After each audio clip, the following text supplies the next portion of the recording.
In a world. Mate, hold up. We said we're done with the serious intros. Who said? Well, we did. I don't remember that. Well, I said it, and you're me, so, you know. Well, I don't care. In a world. Hey, I told you. We're keeping it light. You do it on your own then. Well, technically, I already am. So, anyway. Fuck yeah. Pure wild flight. Get it down ya. How good? Visit nzaerosports.com. I get to do the next one. Well, obviously, you moron. We both do. I was 19, broke, unemployed, and sold my girlfriend's canopy for drug money. So, I thought I better sew her a new one. What a sentence, and what a story. This describes the humble yet outrageous beginnings of NZ Aerosports, the home of Icarus canopies, in the words of our founder himself.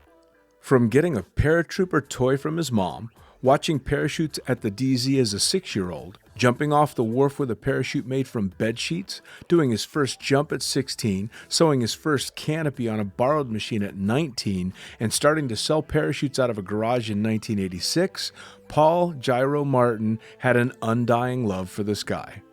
Our company started with one man with the wildest of spirits and a true blue sky dream, a renegade.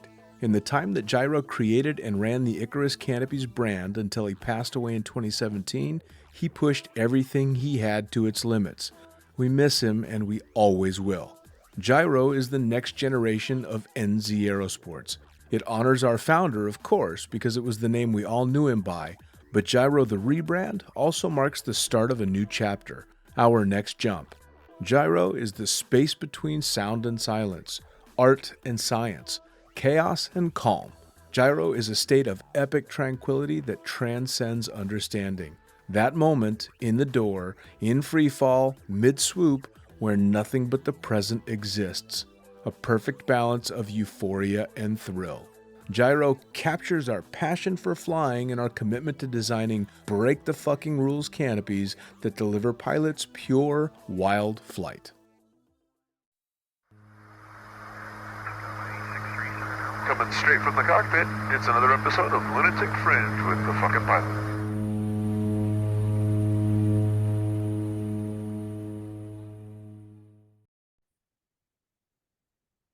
Ready, set, go! Back in the can for another edition of the Lunatic Fringe podcast, and a friendly new face on the other side of the screen. We're diving straight in. Who the fuck are you, and what do you do? Hey, everyone. My name's Connor Meyer. I'm a newly licensed skydiver relative to everybody that's been on this podcast.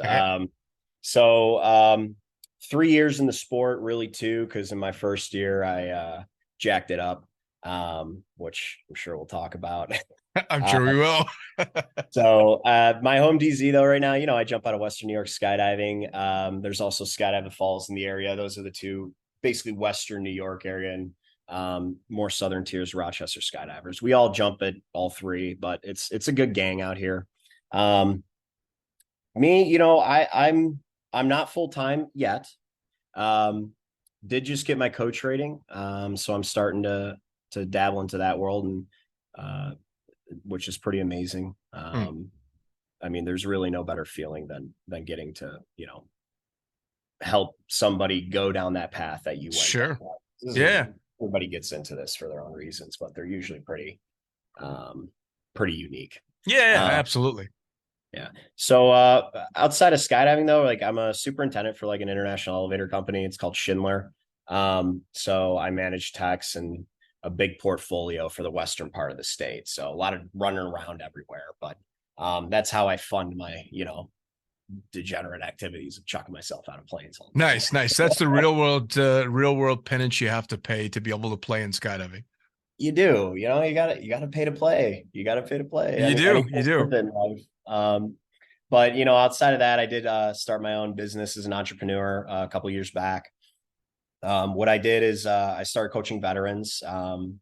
I'm a veteran myself. So, growing up, I grew up in Western New York, went to high school, barely scathed by, did a lot of dumb things, was a varsity athlete, but a dichotomy at best, we'll put it that way, All right. without diving into that too deep. But got my shit together and ended up going to a military college. It's called VMI, Virginia Military Institute. So had no freaking clue what I was going to do with my life, dude. Just was like, well, I got to make money.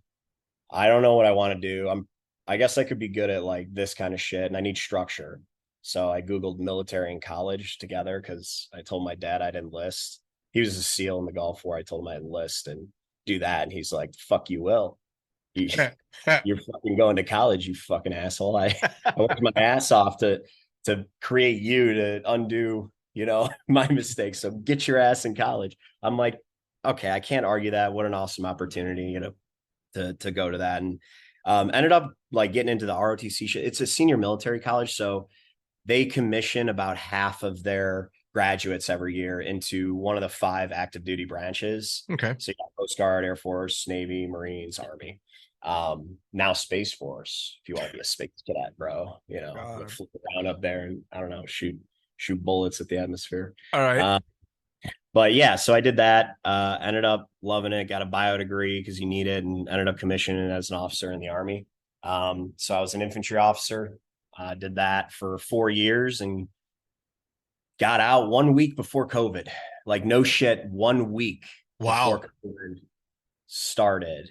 I had my orders on, and it's funny how the universe works, because had I just not gotten out at that point, right? 10 days later, the whole world fucking changed, man. And there was stop law. You couldn't get out of active duty at the time. Nobody knew what the hell was going on. Everybody was, doing their best. Right. So who knows what life would have been like, right? Sure. Had I not decided to get out, but, amazing experience, all that. And then, basically got into, the last 3 years, just everything was shut down. I was losing my mind. My life went from 100 to 0 because, being an infantry officer, we did a lot of fun stuff. I went around, did a lot of things. And I took my ass to a drop zone because I went skydiving once with an ex-girlfriend when I was like 19. I was like, dude, that was like, oh my God, I remember that. And man, the rest is history, dude. I did a tandem. 2 weeks later, I had an A license. There was this sense when COVID hit, and I can only imagine if I hadn't been a jumper and a jump pilot at the time, there was a sense that it was all coming crashing down.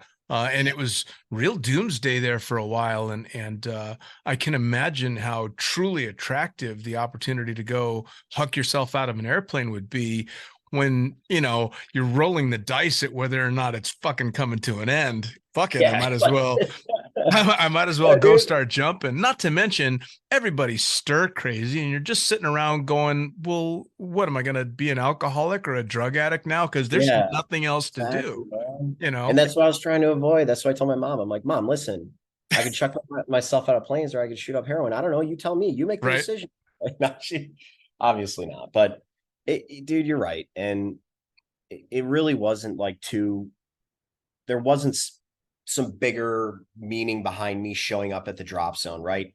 It was something to do that I had a feeling would get my blood flowing. Sure.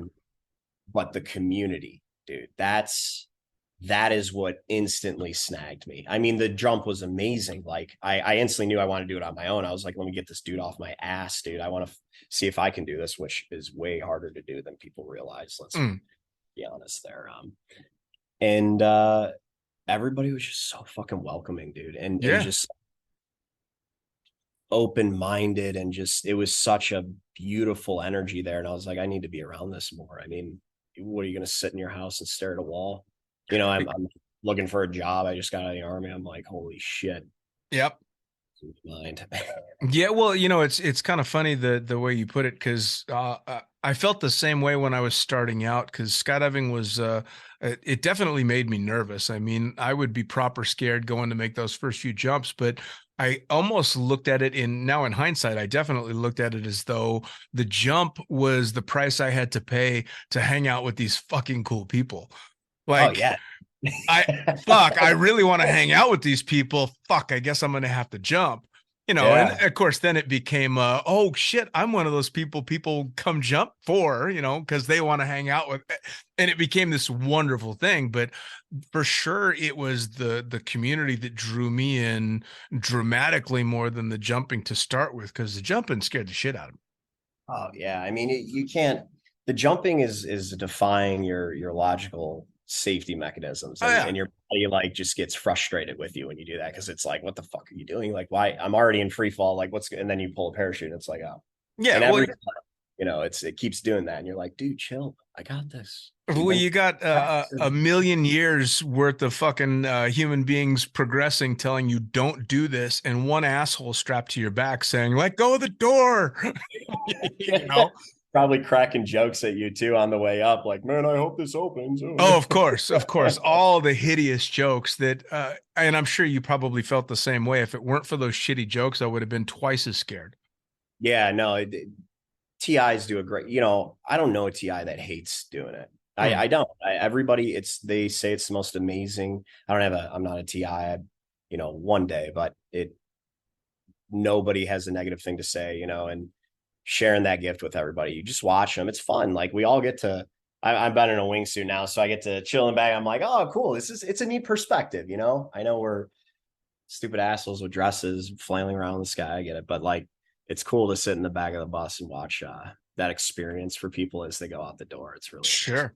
Now, how did you get started in? Was there anything extreme sports wise prior to jumping? I mean, I know the Army throws some relatively crazy shit at you. Yeah, I've always kind of been,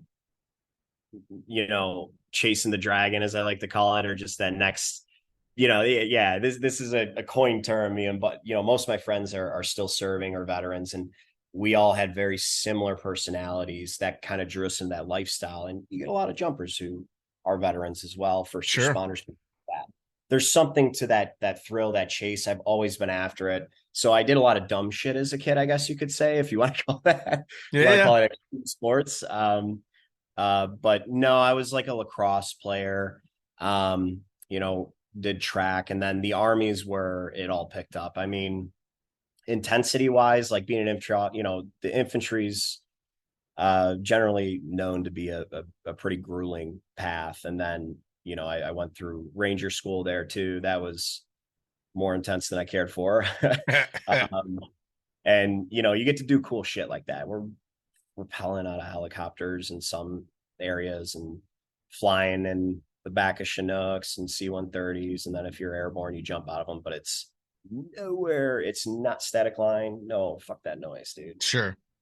So, I guess it's just always been there. Now I'm finally feeding it, Sure. and Well, I you mean, know, with the Army, it's not even an intent to go feed something like that. It just is. It can be a very intense experience, and although it's not necessarily extreme, let's face yeah, it, it's fucking. It can be pretty intense, shooting guns and blowing shit up and climbing over stuff, and I mean, it's there's a variety of different things that can really get your blood pumping that don't necessarily have to be extreme, yeah, right. and It everybody has a different uh flavor, sure. so to speak, right? Well, I've talked about not really.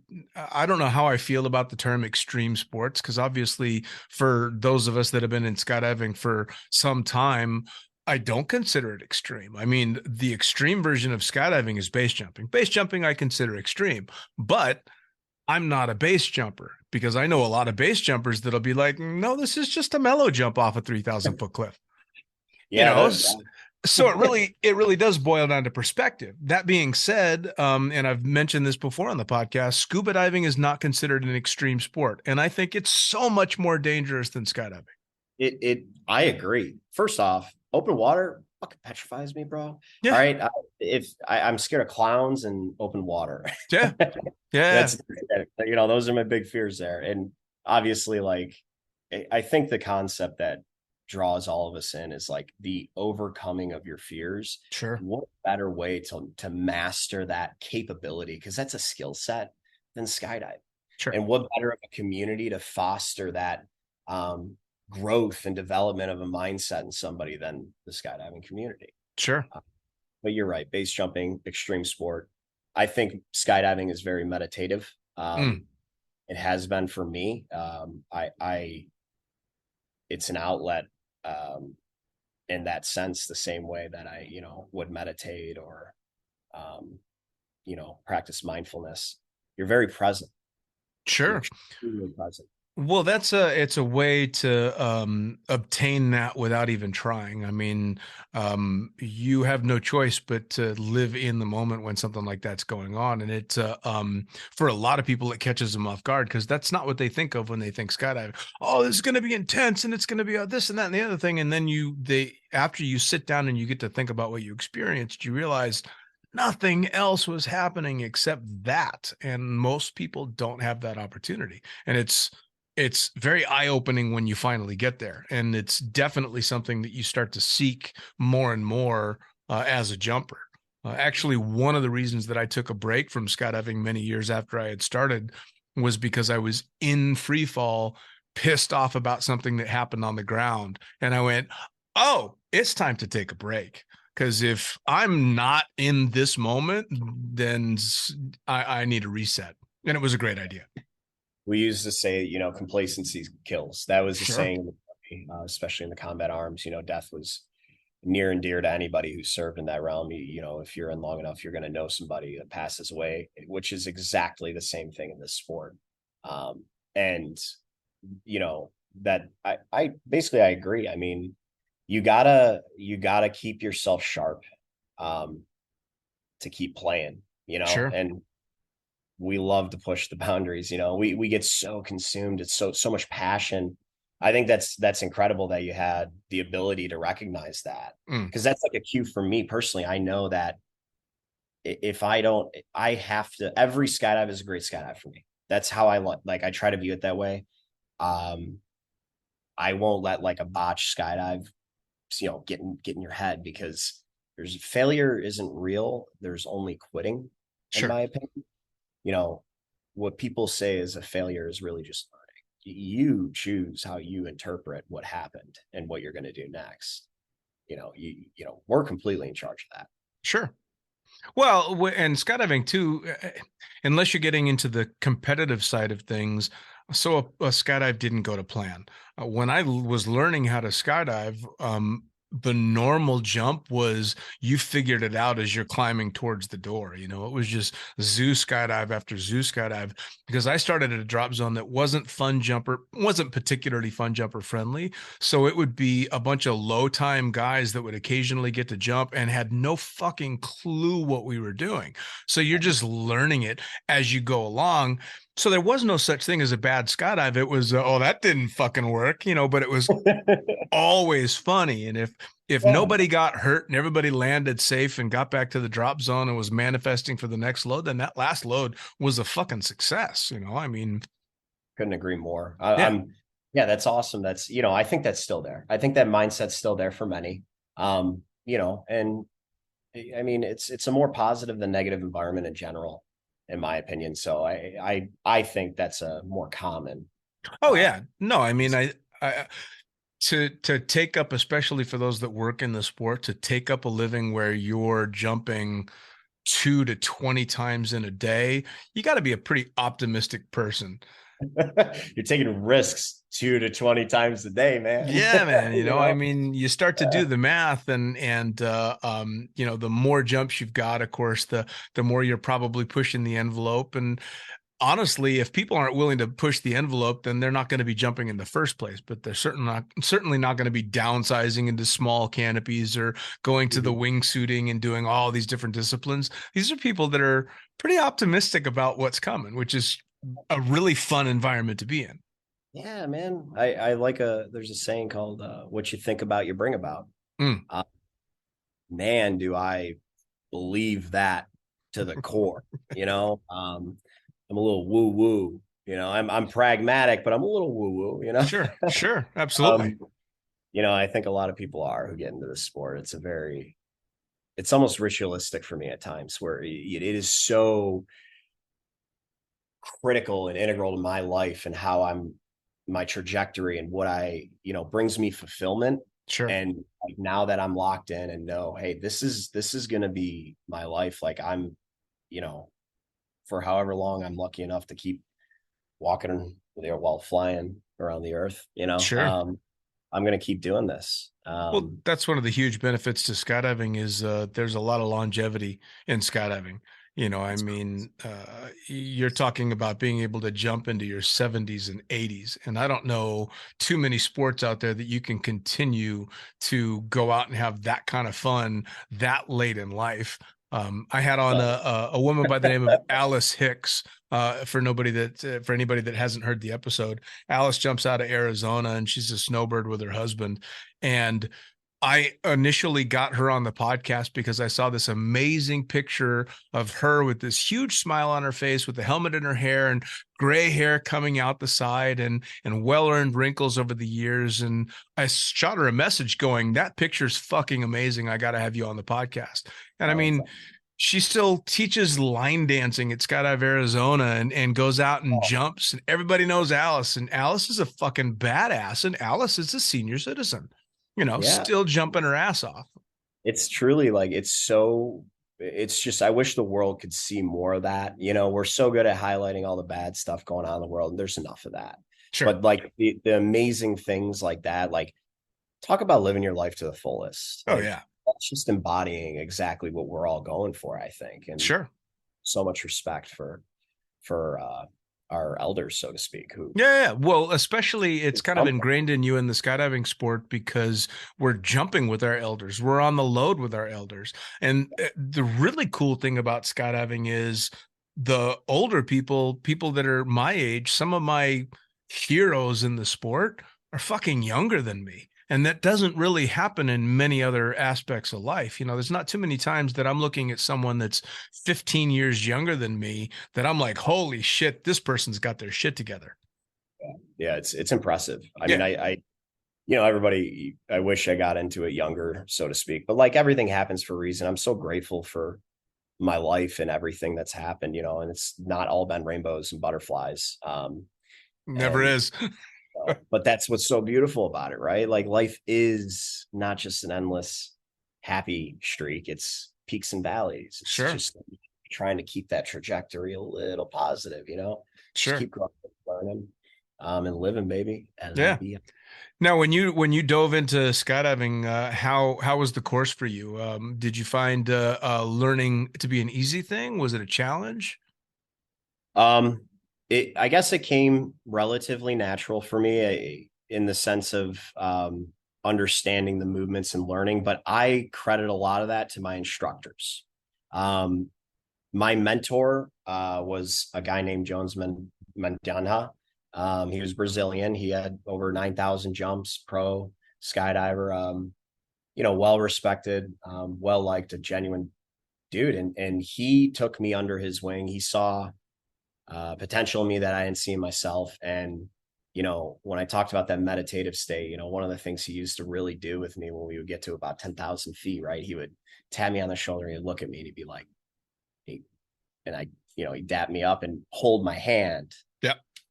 Be like, and put his other hand on it and be like,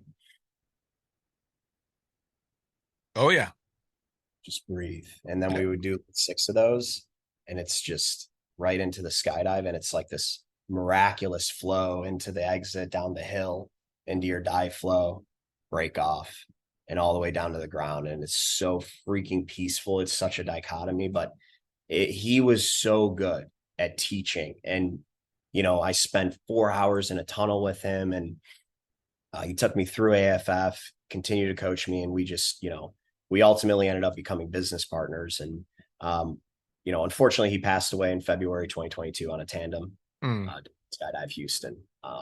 But, doing what he loves. Sure. At the end. And, he brought me into his dream and his company. And he had a vision. He was a visionary. And I have a pretty extensive business background throughout. Being an officer, it is soft skills. You got to learn people.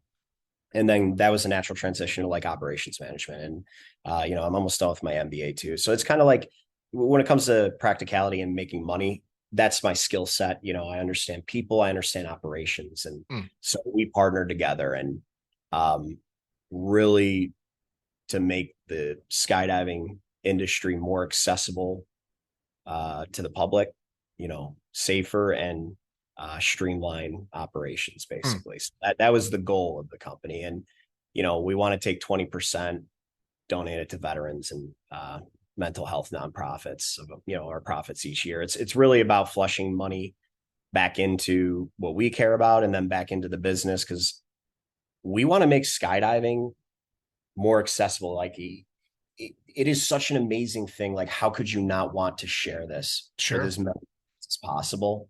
And how do we do that? We basically just started looking at all the problems. Sure. Okay, what problems? What an easy. We got massive Facebook groups. People are so open in this. They'll be like, "Oh, you want problems?" And I got this, and then we identified a few patterns, and that's where our focus was. So nice. Well, yeah. I mean, it's the nice thing about seeing new blood year after year come into the sport is they reinvigorate the community as a whole with this newfound passion. And I mean, you get some of the old salty dogs that are like, we knew all this shit. Yeah, it's cool, whatever. But it's the next generation coming up that gets those people that might be teetering on the idea of jumping, or they've made a jump and they're not sure if they want to continue to learn, or they're veterans that are just back from serving and they're looking for an outlet. And it's this excitement that a new jumper can bring to it that somebody like me has a little bit more of a difficult time getting super excited about AFF level 3. Yeah, well, understandable, but it's a for great someone thing like to me, see. it's like, wow, that's amazing. Like, I can't wait to be, to I hopefully become an AFFI one day. Like, again, what a gift. Sure. What a you get to share. It really is absolutely incredible, and it's that exciting a sport, and it can be that transformative. I mean, especially I've talked to a few people that do a lot of work with veterans groups and such, and a lot of people that will do different jumps for the cause for veterans. And all of them are incredibly well received. And of course, there's a lot of veterans that are active skydivers, a lot of active duty military that are active skydivers, that bring their own angle to skydiving. Skydiving for a long time was kind of this dirtbag thing, and it was all wild and free. And don't get me wrong, there's definitely military, very regimented guys, but it's nice to see nowadays seem to be kind of a mix of the two worlds. It's loose and carefree where it can be, and regimented and strict where it should be. Yeah, dude, I agree. There's a counterculture aspect to skydiving. Yeah. But I think what you're finding with a lot of the military, and there's factions in the military where there is a big, the mindsets are very similar. So how you see in skydiving, you'll end up seeing it. And it's a bit of a contradiction because of how regimented and, the skydivers love to party, man, and the sun sets, if we're not jumping, we're partying. And, to be honest, there's a huge group of veterans that would thrive off this lifestyle. And really my dream and what I want to do with skydiving, I don't necessarily know how, but I know that this is what it is for me, is I want to use this outlet and reach as many veterans as humanly possible, to share it with them, to hopefully, prevent them from, turn into the drugs, turn into the alcohol, or turn into the gun to their head. You know what I mean? Sure. And this helped me at a very dark time. I've lost a lot of friends to suicide who are serving or were. And I know that if this was as powerful for me and it pulled me out of just a horrible place, it can do that for any veteran. Of course. And guys have been through some shit, dude. Oh, yeah. Well, I mean, we're finally living in a world where discussing mental health doesn't have the stigmas that it used to. And it used to be you'd never get a veteran, a fucking dude, to talk about his mental health. And now that's not the case anymore. You know, I mean, when you have veterans doing everything from being very active skydivers to going through the clinical trials for psilocybin and all these different things that they do for mental health, regardless of what it is, it's all striving for the same thing. And I had a great conversation with Jason Moletsky, JMO, who said that he started skydiving because he was basically suicidal and was like, fuck it, I might as well. And discovered with jumping, there's so much more to do, so much more to live for. And it's an incredibly powerful tool that I've seen work over and over and over. Dude, it's just like, it's so emotional for me, honestly, because you're so right. Like, I've taken one of my friends skydiving. Like, he was having a hard time. I'll leave his name out. A really good friend of mine. He was a ranger down in 175, the 75th, deployed, did things as he was charged to by our Sure. crew, and struggled with it, because Sure. what human doesn't? Sure. And he just called me one day and he was just breaking down, man. He was just a fucking mess. And to your point, we were brought up and we were college roommates, by the way. We were best friends all the way through that. Went into the military same time he enlisted, actually, and went that route at commission. So we're very close. And he that's very rare to get a call like that. So fucking, I was like, dude, fuck it. And I just drove down to Virginia, hit him up and, got him through the night and stuff. And I was like, dude, get your fucking shit, get in my car. We're not sitting in this fucking house. All right. We're not moping around. Okay. Grab your pants, get in the car. And I took him to our home drop zone and we chucked him out of fucking plane. And, he's still here today. I can tell you that. We're still very close. And I'll never forget his face and just how powerful that was for him and what it did. Oh, yeah. To get out of that place he didn't need to be. Sure, absolutely. Well, and skydiving can be incredible for that. Like anything, there's no such thing as a cure-all, but it definitely gives someone a glimpse of something better on the horizon, or fucking above the horizon. Literally, you look beyond the horizon up there. Yeah. And I mean, the old argument always is, you bring me somebody that's suicidal, and I'll give them a great way to continue living while they're trying to figure out how to kill themselves.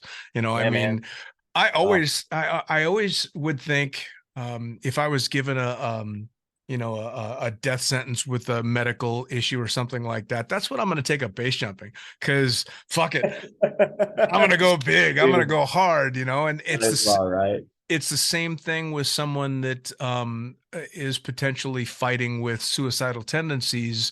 All right, start jumping out of an airplane. First off, you're going to be amazed at how quickly your survival instincts kick in without you even necessarily wanting them to. But next thing you know, you're going to have all this fun doing something that furthers the reason that you got into it in the first place, which is, all right, I'm pushing it. I'm doing something dangerous, And so it kind of quells that need to it's a way to step off the edge without committing completely, if that makes sense. You're not fully committing, but you're at least getting that feeling. Yeah. And then you bring yourself back to life and man, realize that it's a beautiful fucking thing, even in its lowest moments.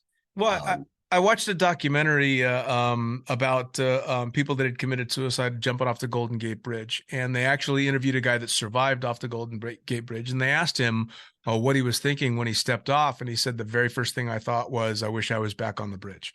And he lived, but so you can imagine that a lot of those people probably think the exact same thing. Oh, fuck, what have I done? And there's no way to take it back. Now you jump out of an airplane and you get that, oh, fuck sensation. And then you get to go, oh, wait, this is cool. And I get to do this again. Take my money. Fuck it. Yeah. Let's absolutely. Go. Absolutely. And then the community soaks in, and then that sense of belonging in this very dysfunctional family. And we are an incredibly dysfunctional family that I wouldn't want to be anywhere else. I really wouldn't. I feel exactly the same. The chosen family is has a special place Sure. in hearts. You chose this family, but like once you choose a family, they're family until you die, right? Like there's not a single person I wouldn't, go to bat for or stop what I'm doing and prioritize if they came to me and need help. And I see it every day, from our whole community. And Sure. You're right. That was a big part of it. I mean, dude, when I got my license on my 30-second jump, I actually flared high on a student rig and reached as I came down instead of PLFing. Yep. And slipped, my left leg slipped, fell down, sat. It wasn't hard. It's on video. You can look it on like my Instagram page down there. Snapped it sideways, impinged it behind my leg, split my tibia in half and broke my fibula. Split my fibula in half and broke the bottom of my tibia off. Sounds fun. That was done. I was like, well, Yep. what do you think, guys? How quick will I be back? Paramedics just like staring at me like I'm fucking crazy, which we are. Oh, yeah. Well, I had a similar story, funny enough. My 27th jump, I was down in Paris Valley for the first time I'd ever gone down to Paris Valley. And on the drive down there, I was talking about how I'd have to go rent gear and get all this stuff. And mind you, I'm 27 skydive, so I'm still flying a very big rental parachute. And one of the instructors who became a friend of mine was like, oh, don't worry about it. I've got a spare rig you can jump. Okay, cool. This is an instructor. So of course yeah, man, what's in it? Oh, it's really docile. Not a problem. I think I was jumping as a student, or pardon me, as a newly licensed jumper. I was jumping a PD 210. This was what was called a Turbo Z165. It was half ZP, half F111.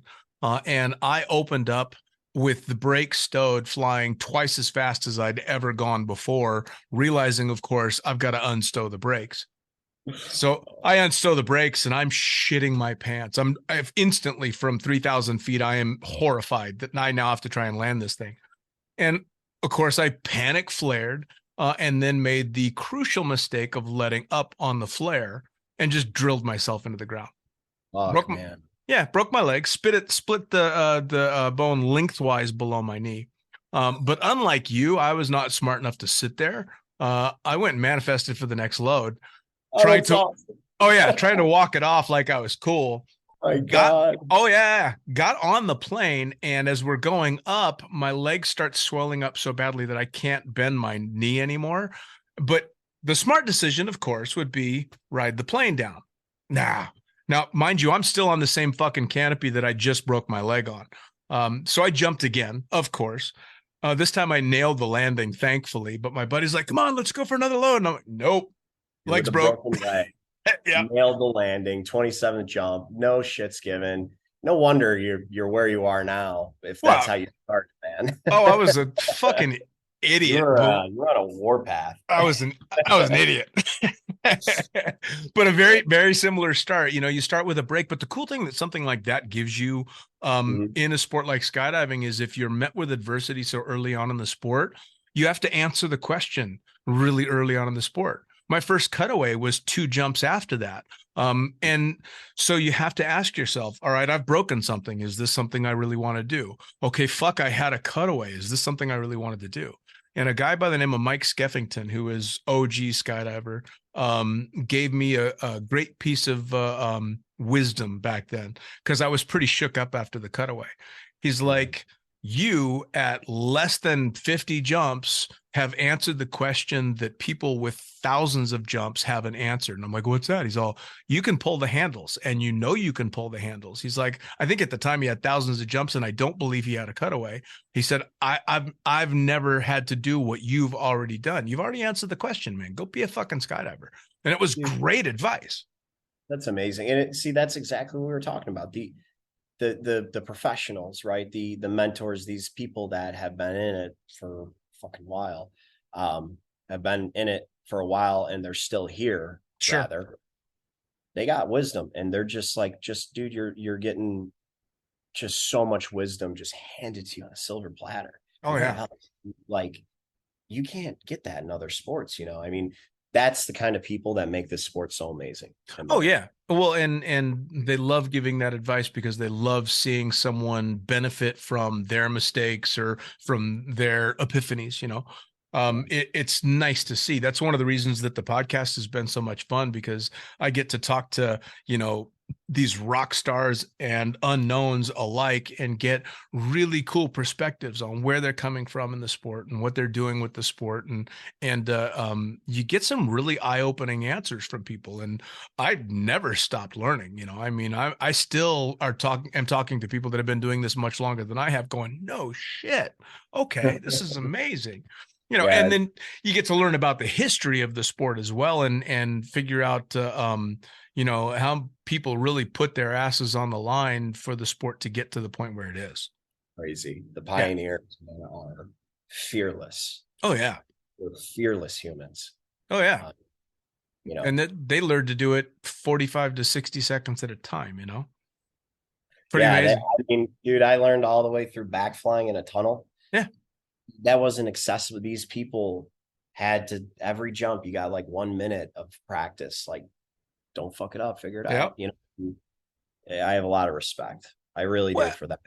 and I mean, I love the modern skydiving being what it is, and the resources that modern jumpers have. And there's a reason that it's gone next level. And the reason why, as a fun jumper, I'm average at best nowadays, because nowadays the skill level has just been pushed so far forward, which is fucking amazing to see. It means that I've always got something to shoot for, and I've always got something to learn. Yeah, dude. I mean, you'll never stop learning in this sport. I've accepted that. I've realized that, and I agree about early on trauma. You know, embrace it. Make your decision. It'll force you to make your decision. There, is this for you, or is it time to go? There's literally nothing wrong with walking away from this sport or base jumping or anything like that. No. Life happens, and everybody understands that. But like, I learned quick after that, man. I'll tell you Yeah. what. I went, did flight 101, 102, started getting canopy coaching, was like, I'm not gonna fucking do that again. Yep.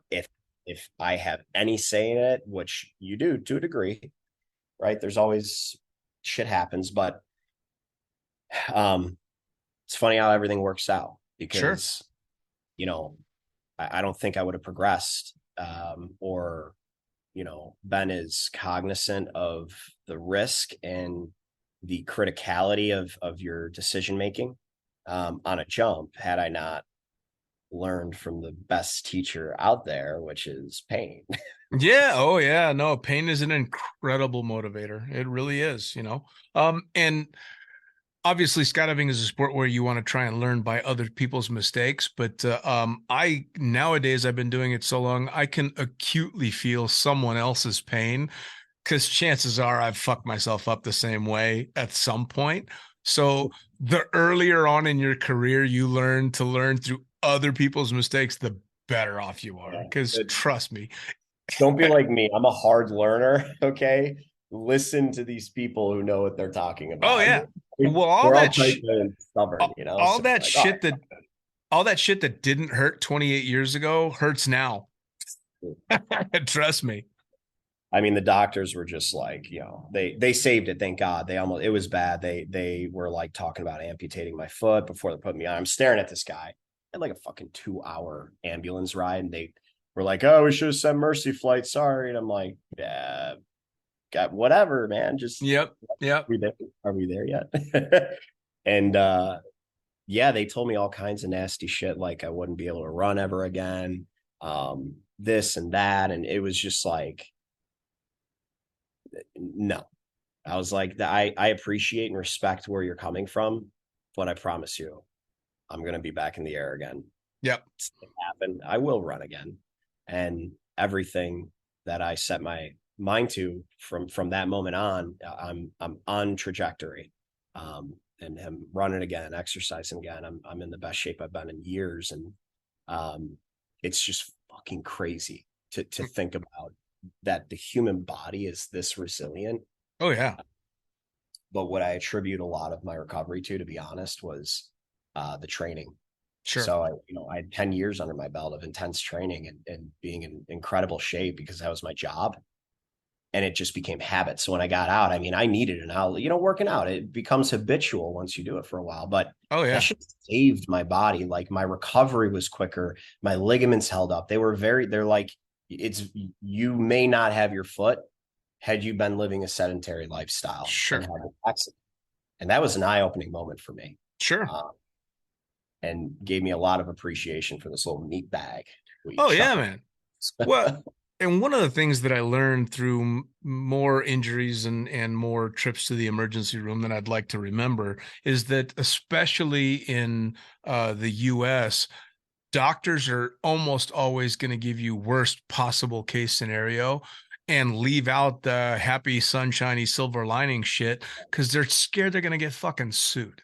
Yeah, So it's very difficult to get a doctor that's going to give you an honest assessment. And I'm not saying don't listen to your doctor. Of course, listen to your doctor. I'm not saying push it. Definitely don't push it because I have. But I'm saying that take their worst case scenario and then work your ass off as hard as you can to prove them wrong. Yeah, exactly.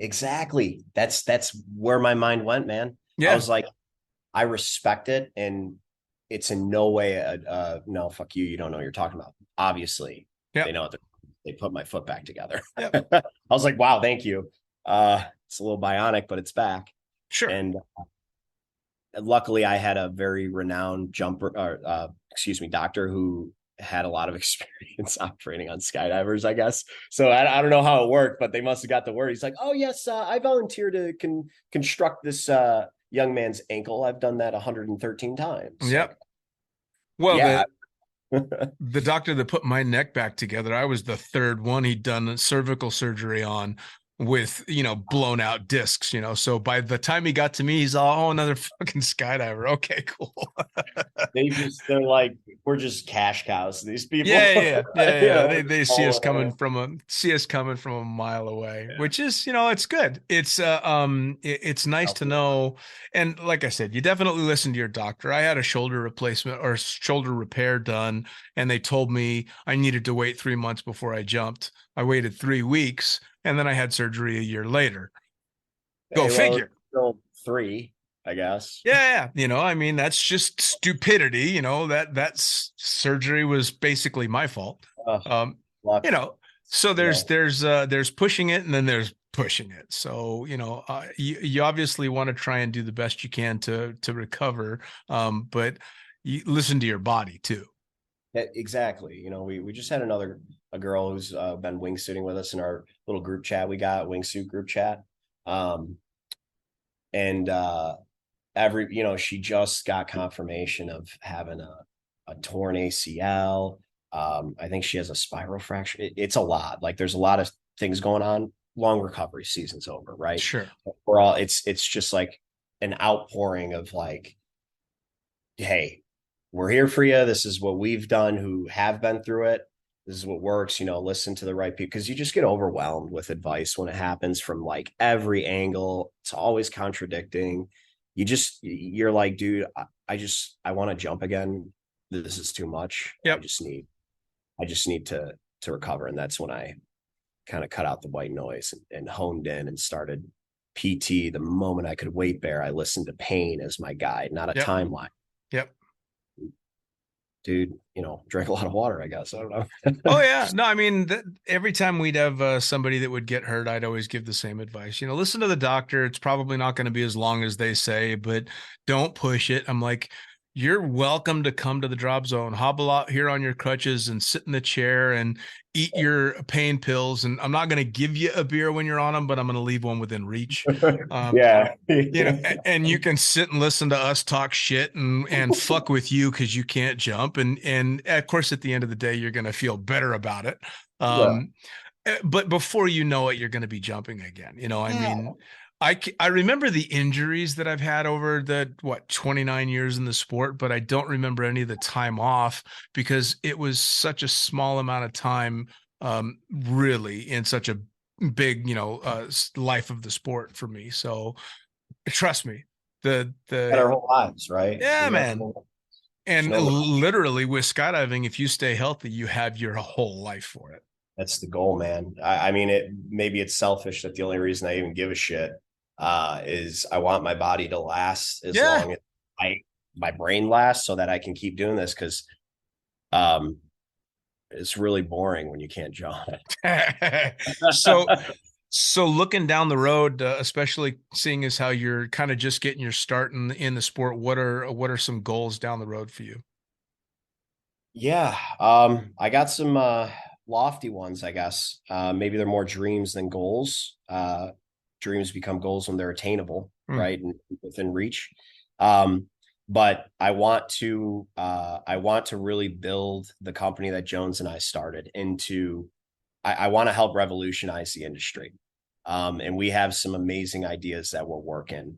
Um, we're pre-seed. We're working on trying to collect funding to finalize it, but we got an app, and that's where I'll leave it at.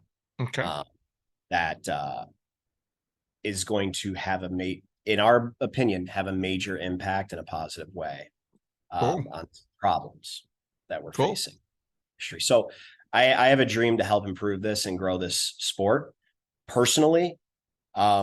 Exactly what I mentioned, man. I wanna get good enough at this where I can use it as an outlet to share with veterans. I want to be able to build that into something as a part of my business. Obviously that's a nonprofit aspect of it. And really, dude, to be honest, I'm going to my base course in Snake River in September. I'll just Nice. say it.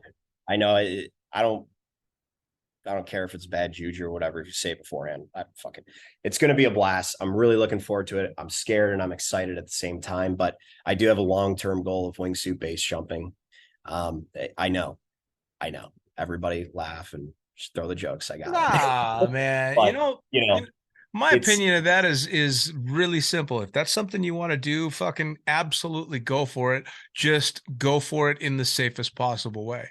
You know, that's exactly the approach I want to take, man. I I'm got in a no, I'm in I no got rush. I mean, I've been friends with some of the best and brightest, and some of them are still going strong, and some of them aren't with us anymore. But that's also kind of how shit goes, you know.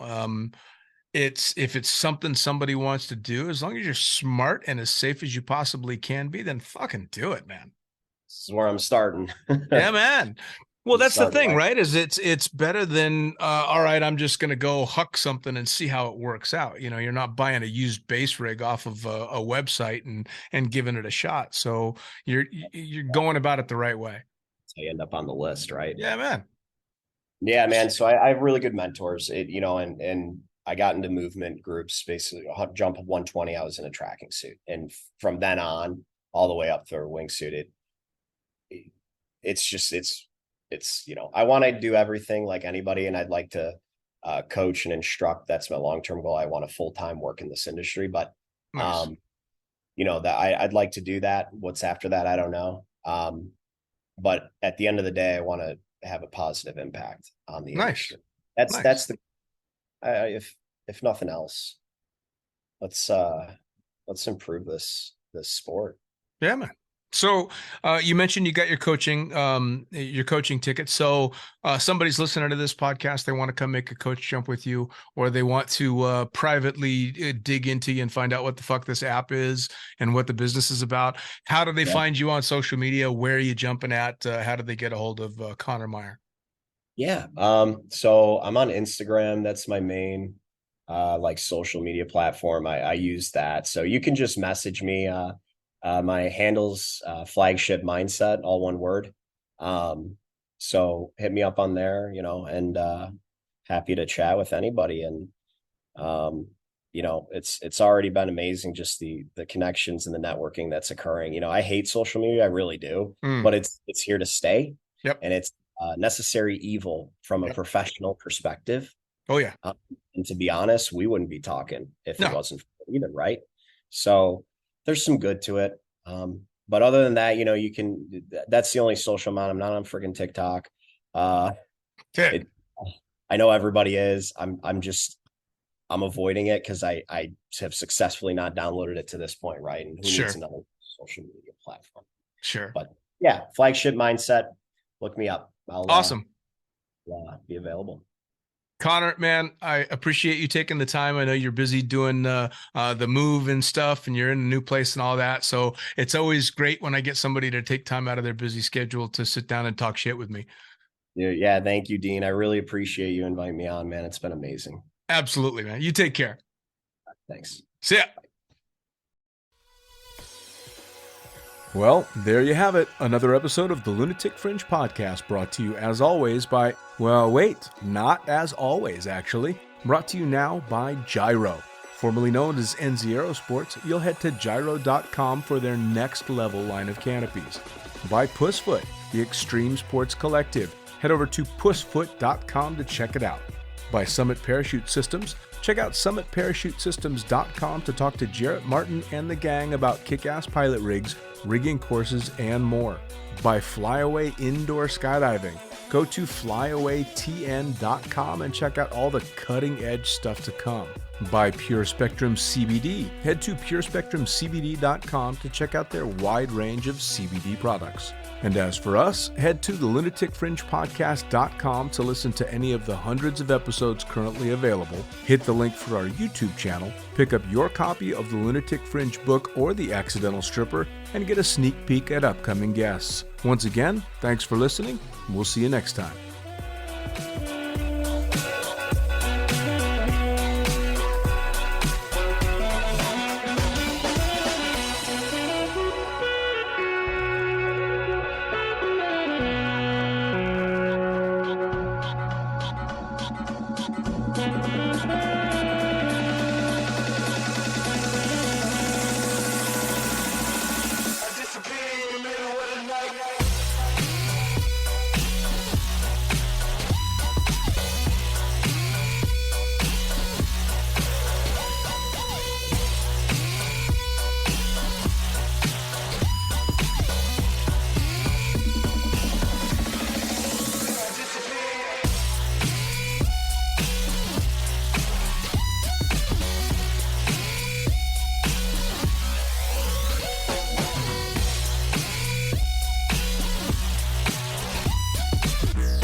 Damn.